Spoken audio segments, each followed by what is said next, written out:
Hi, thank you for joining us for another Community Conversations with Hiawatha Homes. Throughout the month of April, we've been celebrating National Volunteer Month by highlighting some of our dedicated volunteers. And today I am joined by longtime Hiawatha Homes volunteer, Laurie Brownell. Laurie, can you tell us a little bit about yourself and introduce yourself? Sure. Thanks, Megan. Glad to be here.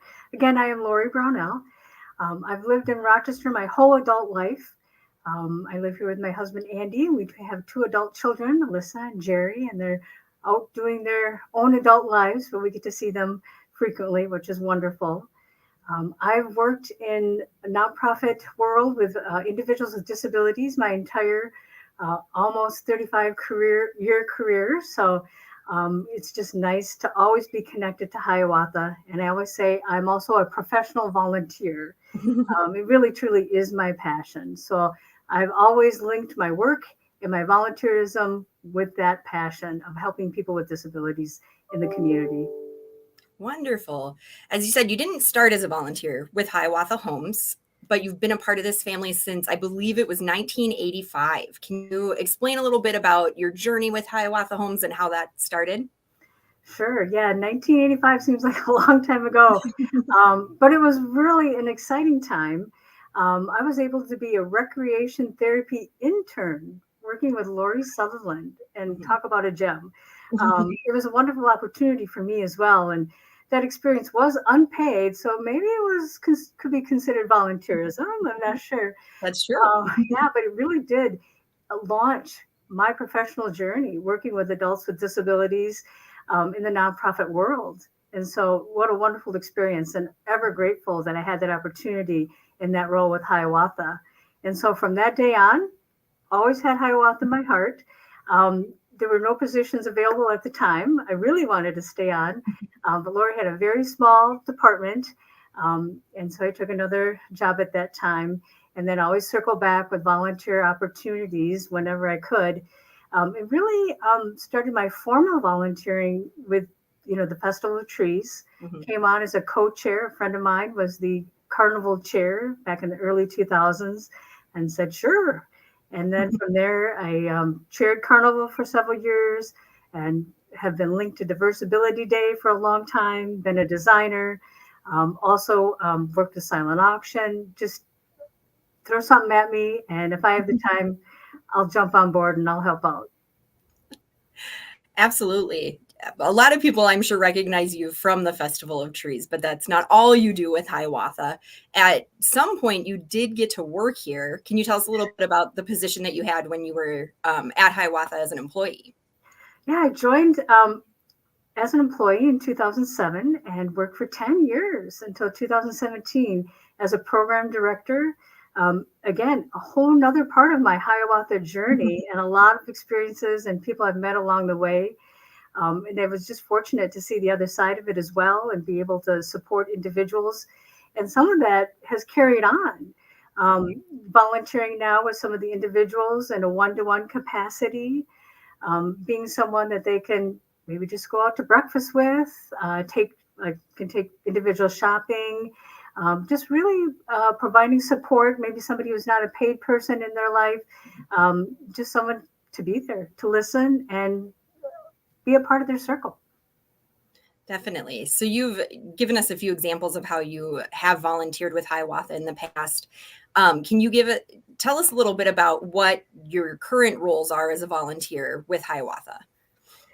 Currently, I'm the chair of Diversibility Day and love that role because what we get to do is to work with kids and to teach them, that individuals with disabilities are so much just like you, but they might need a piece of adaptive equipment like a walker or a wheelchair just to make sure that they're safe and help them in their daily lives.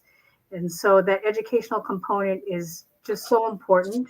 And what we do with Diversibility Day, we really just put out technology. They get to try it, so it's not so scary. And we do a variety of events that they just to learn what it is, what disabilities are, and what it takes every day for someone who has a disability to make sure that their life is just as a quality life, just like anyone else. Absolutely. Diversibility Day is a big part of the Festival of Trees. And this year we actually get to bring it back in person. And we're really excited to be planning Yes. that that in-person aspect of Diversibility Day and really showing people what the mission of Hiawatha is.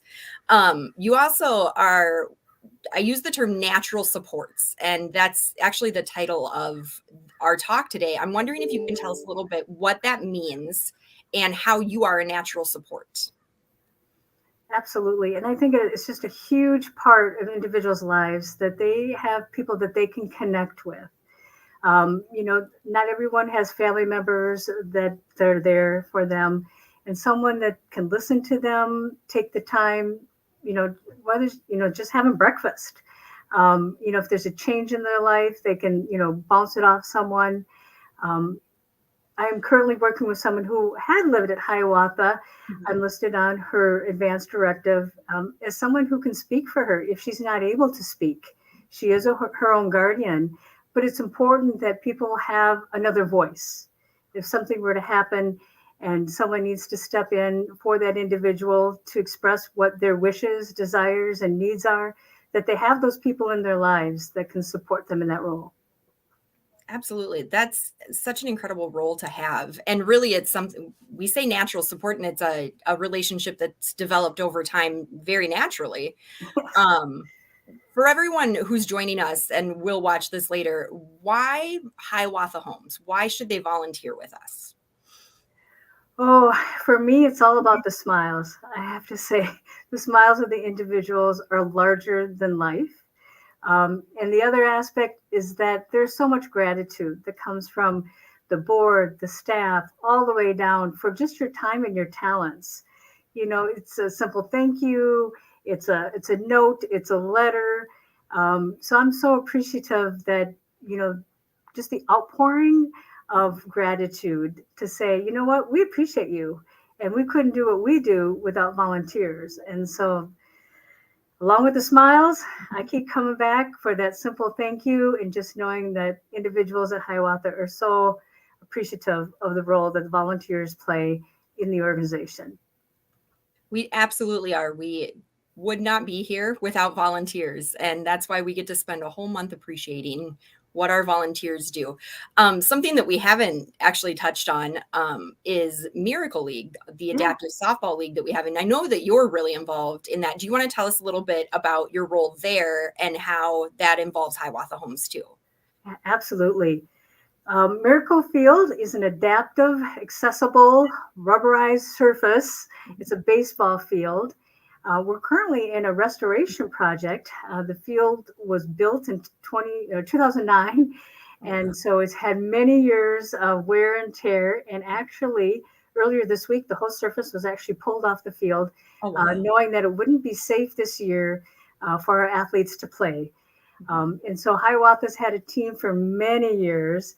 And can I tell a quick story? I just okay, Absolutely. thanks. Yes. Um, there was one of the Hiawatha participants who sat in the bleachers for years and years, and she watched her housemates. She cheered on her housemates. She had a pom pom, and she was like the biggest cheerleader for the Hiawatha team. And she came out. We also have a Wilkins Memorial Tournament at the end of every season. She came out, and we said, "Hey, this is a great opportunity for you to come out on the field and try it." She had a wonderful time. She's been playing ever since. I mean, and she can smash that. Who knew? She Mhm. is just a slugger, and that ball goes to the outfield pretty much every time she's at bat. And then just the excitement in her face when she, takes the ball and whacks it to the fence. That's so wonderful. Miracle League is definitely an enjoyable experience that we get to do during when it's warm outside, which like today. Absolutely. I've been the chair for several years, and again, the biggest part that I enjoy regarding the Miracle Field is the volunteers that get to come out on the field. It really is a community field. We work with youth volunteers as well. If they're part of a sports team or even with 4-H or a variety of other groups, they can come on out to the field and volunteer with their peers, children with disabilities. So it really is connecting, youth with and without disabilities again, putting forth that education that, there really isn't a whole lot of difference. You like the same things. You like to be outside. You like to play ball. And we find that, again, talking about natural supports, some of those relationships carry on outside of the field. They go to ice cream together. They go to the Honkers game. Mhm. And so it really is introducing them to another person in their lives that can be there for them. And going out to ice cream is a pretty good thing. So having one more Absolutely. person to go out to ice cream with, who wouldn't want that? Absolutely. Sign me up. We actually have a question that just came in. So if, believe it or not, Laurie does even more for Hiawatha Homes. She's kind of our volunteer that does everything. So I'm going to put this question up on the screen. And it says, I would love to hear about Laurie's children books for Hiawatha Homes and what inspired her to write those. Oh, well, very good. Yes, there are two. The first one is In Blue Shoes. And that again is educating youth about service dogs, service animals. I had a friend, Cindy, who had a dog named Blue, and we would be out in the community. Blue would open doors for her. And so we really needed to share that story. I can't even count how many presentations we did over the years to youth groups, community education classes, talking about disability etiquette, and then also connecting that to service animals. And then another integral part of that story is Ellie the Elf. In the early history of Hiawatha and Festival of Trees, we had a mascot called Ellie. I think we ended up losing her on the back of a truck one year. She kind of she left us, but her story and her spirit needed to be carried on. And so Ellie has an adventure with Blue, the service dog. And then the follow-up book called Ellie's Confetti Cape is all about Ellie this time and about the friends that she meets along the way. Kids with disabilities, without disabilities, the importance of inclusion, and really talking about the magic that other people can bring to your lives. And so, yeah, I've really enjoyed being able to share those two stories, especially with kids, and being able to, just have kids circle around, read the book, talk about what it means to them. We talk about, who in their lives has a disability and what do they do just like everyone else. Maybe they use a wheelchair, but, they still work, they still go to church, they still are part of their community.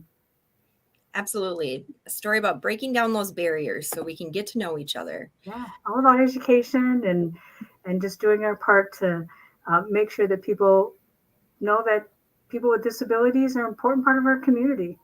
And that's what Hiawatha is to me. They really make sure that those individuals supported get out and about and do everything that they want to do. And volunteers can absolutely help with that. Laurie, I just want to say thank you for sharing all of your stories with us and for being such an important volunteer within the Hiawatha Homes community. You do so much for us that we're just grateful we can highlight you and just say thank you.